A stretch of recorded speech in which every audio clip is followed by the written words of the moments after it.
Hi guys, आप सबका स्वागत है आपके अपने चैनल पर। जैसे कि चैनल के नाम से पता चलता है, यहाँ पर हम 11th और 12th की केमिस्ट्री पढ़ेंगे। पैंडेमिक कंडीशन के चलते हुए 11th और 12th का सिलेबस 30% रिड्यूस कर दिया गया है। तो यहाँ पर आपको केमिस्ट्री 2021 के लिए पढ़ाई जाएगी और केमिस्ट्री पढ़ाने के साथ साथ यहाँ पर आपके केमिस्ट्री के डाउट्स भी क्लियर होंगे। अब बात आती है वो डाउट्स कैसे क्लियर होंगे, तो आपको मैं इसी वीडियो में एक ईमेल आईडी दूंगा जहां पर आप अपने क्वेश्चंस मुझे सेंड करिएगा और उनके सॉल्यूशन बनाकर मैं इसी चैनल पर अपलोड करूंगा। और गाइज, अब से मेरे इस चैनल पर वीडियोस रोज आएंगी, तो जितना हो सके आप शेयर करिए ताकि आपके दोस्त भी इस बात का फायदा उठा सके। और मेरे चैनल को सब्सक्राइब कर लीजिए, बेल आइकन को प्रेस कर लीजिए ताकि मेरी वीडियो की नोटिफिकेशन गाइज सबसे पहले आपको मिले। तो इसके अंदर हम पढ़ेंगे क्लास 11th का chapter first, that is some basic concept of chemistry. इसके अंदर हम पढ़ेंगे percentage composition. Let us understand it by taking the example of water, H2O. Since water contains hydrogen and oxygen, the percentage composition of both these elements can be calculated as follows.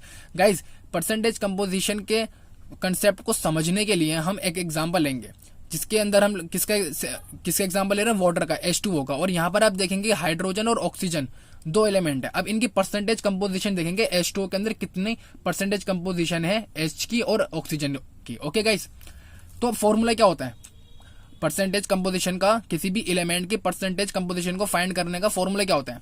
Mass percent of an element is equals to mass of that element in the compound upon molar mass of the compound into 100। Guys, एक बार और बोलता हूं, अगर मुझे किसी भी element की मास percent find करनी है तो हम कैसे करेंगे?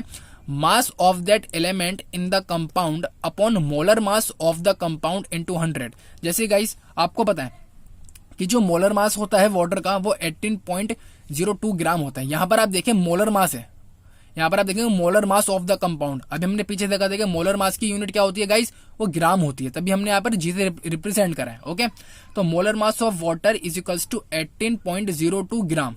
अब हम यहाँ पर देखते हैं मास परसेंट ऑफ हाइड्रोजन। H2O के अंदर हाइड्रोजन की कितनी मास परसेंट होती है, तो क्या होगा? इज इक्वल्स टू, यहाँ पर आप H2O के अंदर कितना हाइड्रोजन है गाइस? 2 हाइड्रोजन है, तो हमने यहाँ पे 2 लिख दिया, इनटू एक हाइड्रोजन का मास कितना होता है? 1.008 gram approx upon molar mass 18.02 gram into 100। आप करोगे तो आपका आएगा 11.18%। ओके गाइज, 11.18% होती है H2O के अंदर हाइड्रोजन की कंपोजिशन। ओके गाइज, मैं दोबारा समझाऊंगा इसको एक बार और बता देता हूँ गाइज। जो मास परसेंट ऑफ हाइड्रोजन है उसको हमने 2 से मल्टीप्लाई क्यों करा है? क्योंकि गाइज जो हमारा कंपाउंड है H2O, इसके अंदर हाइड्रोजन दो हैं। जब भी हमने उसको 2 से मल्टीप्लाई करा, और एक हाइड्रोजन का मास कितना होता है? 1.008 होता है, divided by molar mass of the compound. Okay guys, अब मास परसेंट ऑफ ऑक्सीजन देखते हैं। तो जैसे कि इसके अंदर ऑक्सीजन एक ही है और ऑक्सीजन का मास कितना होता है? 16 ग्राम अपॉन 18.02 ग्राम इंटू 100, तो इसका आएगा गाइस 88.79%। ओके, इसको एक एग्जाम्पल से और समझते ताकि आपको और अच्छा तरीके से ये बात समझ में आए गाइस।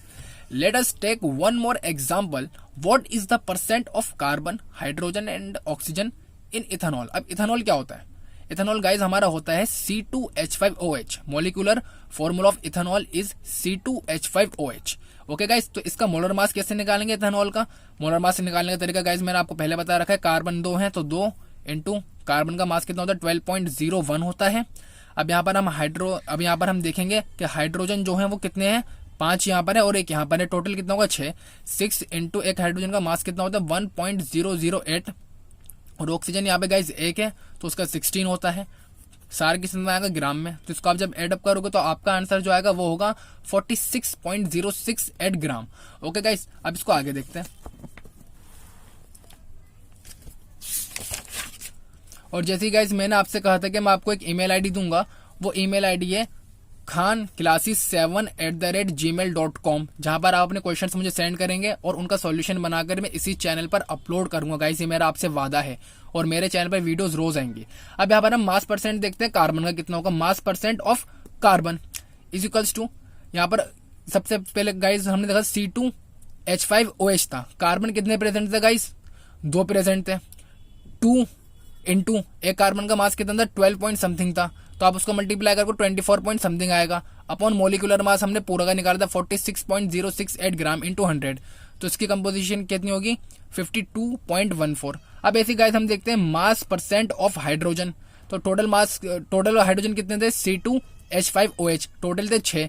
6 इंटू 1 पॉइंट समथिंग कुछ था इसका मास 1.008। हाँ, उसको आप मल्टीप्लाई करोगे तो आपका ये आएगा डिवाइडेड बाय 46.068 ग्राम इंटू 100, तो आपका हो जाएगा 13.13%। अब हम देखते हैं ऑक्सीजन का। गाइस यहाँ पर एक ही ऑक्सीजन प्रेजेंट थी, तो मास परसेंट ऑफ ऑक्सीजन कितना होगा गाइस 16 ग्राम अपॉन 46.068 ग्राम इंटू 100, जो कि होगा 34.73।